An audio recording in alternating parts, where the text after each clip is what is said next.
Now that we're a few weeks into the August 2026 update, I know a lot of people are completing the Thunderer Marathon because I've seen a lot of them in the wild. And I've got a battle for you today in HMS Thunderer. This might be some of the highest damage that I've done in the ship, and I've had this battle lying around on my PC for a couple of weeks now. I think it was played prior to the August update, which is why the water probably doesn't look quite as nice.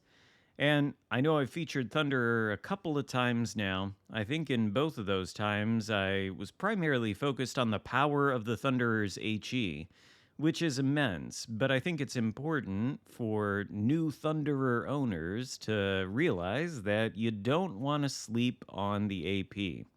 I'm going to show you the commander build now. It's John Fisher at the helm, and I think he is the best choice for the Thunderer, even in spite of other commanders like Ezerlane Nelson existing. I think John Fisher just gives you more value.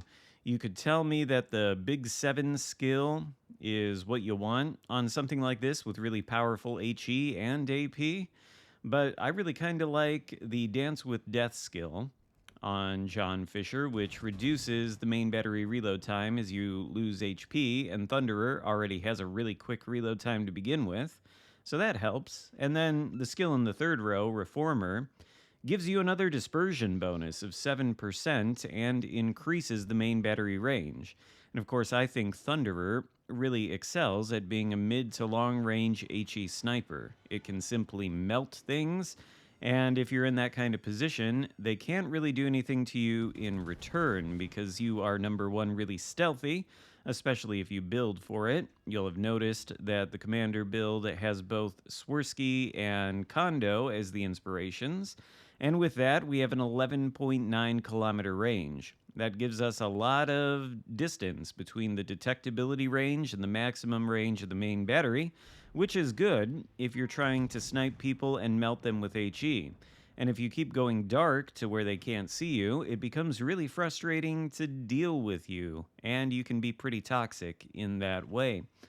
Now, in this battle, I don't think we're going to be doing any of that. This is going to be a bit of an unusual one. And as you can see here, we have switched to the AP. We've used the HE thus far and got about 30,000 damage out of it. And I'm switching back to the HE now because I didn't think that this AP salvo was going to yield all that much. But take a look at Johann de Witt out there. We do get a Citadel. And part of the reason the guns are so good with the AP is because these are, of course, 8 457mm or 18-inch guns.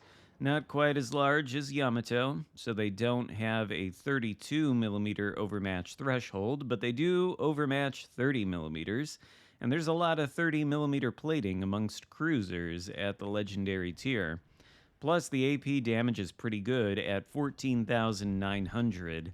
There's a couple ships that will be higher than that. Like, for example, the Ohio and the Georgia both do over 15k. I think Yamato actually does around 14k, though. It might be 14,500 base, if I'm not mistaken. So, because of that, the Thunderer AP is roughly equivalent to that. And yeah, in fact, Thunderer AP is a little bit more potent than Yamato AP at base. Yamato's is 14,800. Thunderer 14,900. So you've got that going for you, and it's really effective against broadsides. We have 47,000 damage so far now, and that salvo against Indiana, well, not so great. I suppose part of the downside of building battleships the way I do is that I don't have double accuracy inspirations in the slots, and sometimes these guns are not all that accurate, but they do reload in 22 seconds. So a couple bum salvos here and there, not that big of a deal, especially if you can cross-shot the map and take out the Rhode Island. There's our first kill of the game, 66,000 damage done now, and Des Moines coming around the corner.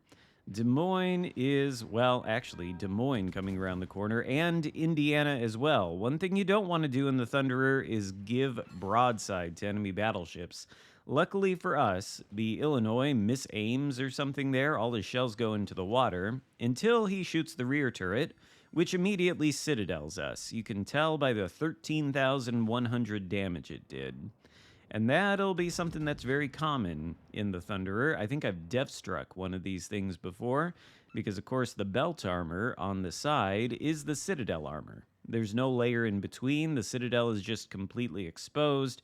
So if something pens the belt on the broadside, it's penning the citadel, and it's going to deal catastrophic damage. Des Moines, a bit of a bum shot here too. He does have armor on the belt that can ricochet 18-inch guns, and so he's going to get away with it, relatively speaking, for a moment. We don't really want to push into him either. The Thunderer is not something you could accuse of being the most heavily armored battleship at the tier. The plating all across the board, pretty much everywhere, except for places like the belt, of course, and the turrets and conning tower, I guess. It's all 32 millimeters, and Des Moines' 8-inch guns with their HE are going to be able to pen that pretty much everywhere. We do have a super heal or a massively improved heal that we can use to restore lost HP to light damage like that, but it's not something we can just sit under. And besides, Des Moines is kiting away now toward the map border, taking himself away from the objectives. We have one friendly destroyer left who's nowhere near the Des Moines, so I don't think it's necessarily a priority to try and chase the kiting cruiser. In fact, I think that'd probably be a mistake, especially with USS Indiana, who moments ago found our citadel. He is sailing straight into the Alpha Cap, which is probably not a great idea for him. I don't know, though. The opposition standing in between him is just me. I've been reduced to relatively low health. And then there's, I think, a single cruiser south of the Alpha Cap that's shooting at the Indiana. And, well, maybe he's not. He's a Takahashi. He may be torpedoing the Indiana, but we've also got Shimakaze coming toward the Cap. And so our primary focus probably needs to be on the Alpha area. HE, once again chambered. And, well, I don't know if that's what we want, because if you look at the minimap, you'll see Indiana is not quite broadside to us, but he's not exactly well angled. Still, the HE can get excellent results. We'll see what we get here with this salvo, and, well, it can certainly do better than 3 penetrations for about 4K.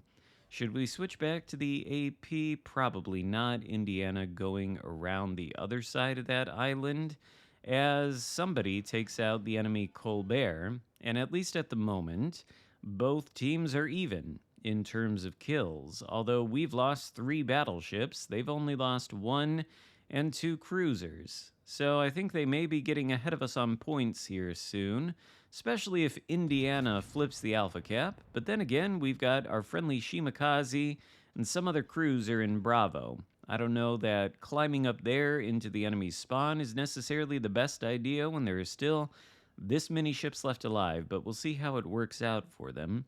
Switching back to the AP now, as Indiana, I hope, turns broadside. We'll wait here for the opportune moment, and there we go.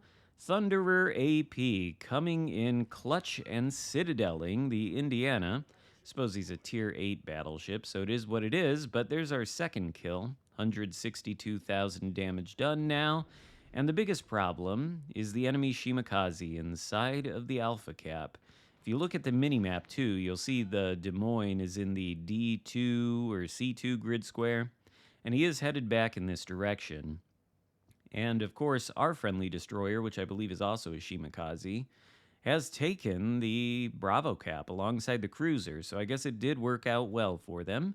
They're both headed back to Alpha, so hopefully we get some vision of the Shimakaze, and we'll be able to blast him with the HE.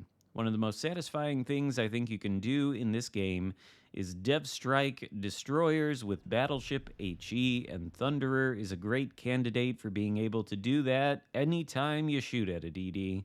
But of course, enemy Shimakaze is spotted and promptly taken out by the Z-52. I guess I was mistaken. It's a good thing we had a Z-52 there. I assume he used the sonar to spot the Shimakaze inside of a smoke screen.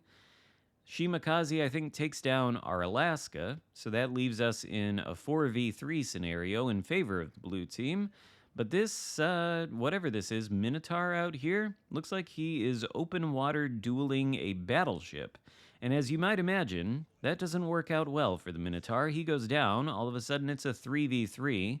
Des Moines is headed back toward the position of our Shimakaze, or Z-52 rather, and he's spotted the destroyer with the radar. Not good. HE is chambered, not the ideal shell, but we're going to shoot at the Des Moines anyway in order to protect our DD if the situation allows for it. But we know that there is a battleship out there in the distance too, and we are pointing our broadside at him. He just took out the minnow, so we don't want to be next, of course, but no spotting of the Des Moines. Looks like he's behind the island. Our DD has survived, though, so good for him. And we have the proper shell loaded with the AP. We know that we can at least overmatch Des Moines' armor scheme on the bow, the stern, and the upper belt armor, because I believe it is 27. Well, even the Des Moines deck armor, I think, is 30 millimeters, and we can overmatch that. So we'd have a good shot at sinking him. But of course, we still have Yamato over there floating around, and the mostly fully HP GK. That is going to be the biggest thing here. We are in a situation where if we're spotted by the Des Moines, we are going to be potentially crossfired between the two of them. And, well, I mean, Des Moines is not a battleship, so it can't really deal a knockout punch to our Citadel the way that GK theoretically could. But you don't want to give broadside to it for an extended period of time and have it farm your HP with the AP. You also don't want it to farm you with HE like it's doing now. But it goes behind the island, I suppose a little bit hesitant to open water duel us. And you really can't blame him. I'm sure he knows that the Thunderer has 18-inch guns, and he doesn't want to try to tank that AP. Speaking of which, another shot there against the GK. I think that might have been with the HE, which we have chambered now. And it's not the right shell, of course. GK is about flat broadside, so empty the HE, immediately switch to the AP. We now have a 20-second reload, thanks to John Fisher's unique skill that buffs the reload as you lose HP. And so we are firing nearly at the rate of a heavy cruiser. And the AP, well, with that 14,900 alpha strike, doubt we're going to be citadeling the GK, turtleback armor and everything, but as always, it doesn't make you invincible. 33,000 damage with 7 pens and 1 overpen. That's all 8 shells from the Thunderer's guns, hopefully making up for a little bit of the lack of accuracy we experienced early on.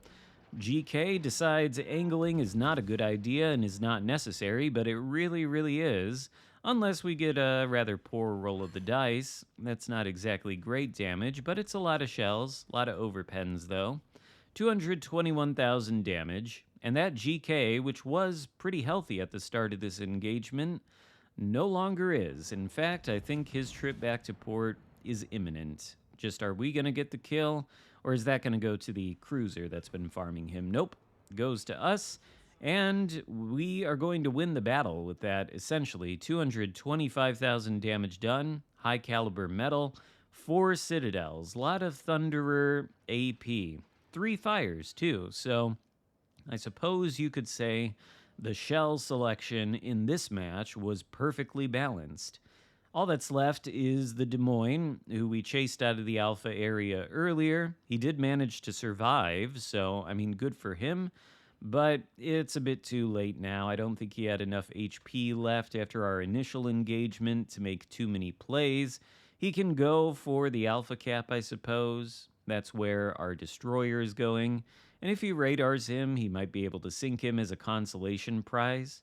But realistically, I don't think there's all that much time in the battle left. Less than a minute, and there's no way that the red team is pulling this one back. So we achieve a glorious victory in HMS Thunderer with 225,000 damage done and the high caliber metal. This is actually not the most damage I've done in Thunderer, apparently. It's 10k short. Apparently the most damage I've done is 235. But I know the ship is capable of a lot more, given the right circumstances, especially if you could get like 3 or 4 battleships pushing into you, and you can just melt their HP with the HE. However, whenever you get a broadside, I'd say use the AP, because it's really effective. And I would really recommend John Fisher as the commander for the ship, even if you do have Azerlane Nelson. The dance with death skill buffing the reload is just really nice, and the extra accuracy you get from the reformer skill I think helps too. Big 7 on Nelson will give you more damage, but it comes at the cost of decreased penetration, and I don't know that you want to take that on the Thunderer. 3,000 base XP in this match, and well, that would be my advice. If you're the proud new owner of a Thunderer, do not sleep on this AP because it can be quite effective. I'd say use both shells when the situation is appropriate. Hope you enjoyed the video. If so, give it a thumbs up, consider subscribing if you haven't already, and I'll see you next time. Goodbye.